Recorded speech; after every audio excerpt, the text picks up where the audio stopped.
Pinayuhan ng dalawang pulis ang bagong lipat na mister na ito na mag-ingat sa malalakas na bagyo sa kanilang nayon.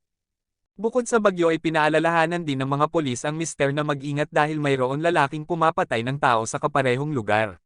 Dahil wala itong pinipiling pinapatay, mapababae man o lalaki. Ngunit ang pinaka-target talaga ng killer ay ang mga babae. Ang ginagawa niya sa mga babae ay gagahasain muna bago papatayin. Kaya nang umalis ang mga pulis ay naging maingat naman ang mister at naging alerto alinsunod sa sinabi ng mga pulis. Kinagabihan habang nagpapahinga ang mister ay may biglang kumatok sa kanyang pintuan. Nang binuksan niya ito ay nagulat siya nang makita niya ang dalawang nagagandahang babae na ito na basang-basa ang damit at humihingi ng tulong na matutuluyan. Tinanong ng mister kung ano ang ginagawa nila sa nayon at kung ano ang kanilang pakay. Sinagot naman ng dalawang babae na naligaw silang dalawa at saktong napatungo sila sa kanyang kubo. Kaya agad pinapasok ng mister ang dalawang babae kasi mas delikado dahil malakas pa ang ulan at mayroong killer na gumagahasa sa mga kababaihan sa kanilang nayon.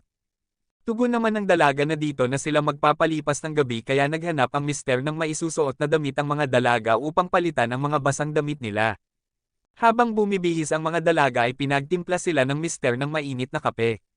Sinabihan naman ng dalaga ang mister na napakabait niya dahil sobra-sobra naman ang kanyang tulong sa kanila.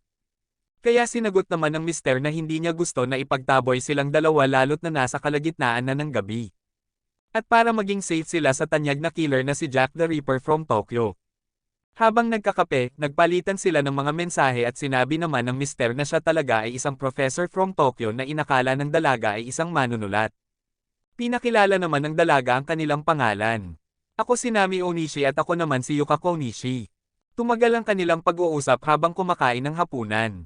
Pagkatapos ay uminom sila ng inuming pampainit sa kanilang katawan. Subalit tumagal ang kanilang inuman at umabot hanggang malasing ang mga dalaga. Nakatulog si Nami Onishi sa kakalasing ngunit nakaya naman ni Yukako Onishi. Nang tumayo ang mister upang bigyan ng kumot si Nami Onishi ay tumayo naman si Yukako Onishi at agad yamakap sa professor at sinabing gabi na at gusto niyang matulog kasama ang professor. Tinanggihan naman ng professor ang alok ng dalaga kaya umalis ang professor at tumungo sa kanyang silid upang matulog. Subalit sinundan ng dalaga ang mister sa loob ng kanyang kwarto at pinilit ang mister na makipagsantukan sa kama. Umayaw ng umayaw ang mister sa alok ng dalaga at sinabi na mayroon siyang asawa kaya hindi niya mabigyan ng alok ng dalaga. Sa katagalan hindi nakapigil ang mister at napagbigyan ng gusto ng dalaga kaya napasubok ang mister sa maputi-puti na dalaga. Naging mainit at maapoy ang gabi ng mister sa ginawa ng dalaga. Subalit kinaumagahan ay nagising na lang ang mister sa kanyang kama na nakatali na ang kanyang kamay at paa sa kanyang kama. Ang masayang gabi ng mister ay nauwi sa karumal-dumal na sitwasyon kinaumagahan.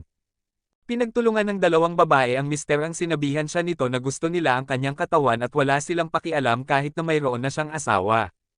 Kaya pinatungan ng dalaga ang mister habang masaya naman sa panunood ang isa pang dalaga.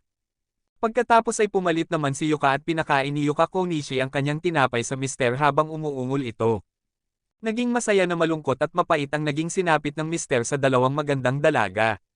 Pinaglalaruan ng dalawang dalaga ang talong ng mister hanggang sa hindi na ito tumatayo. Nang tumagal ay pinatay nila ang mister.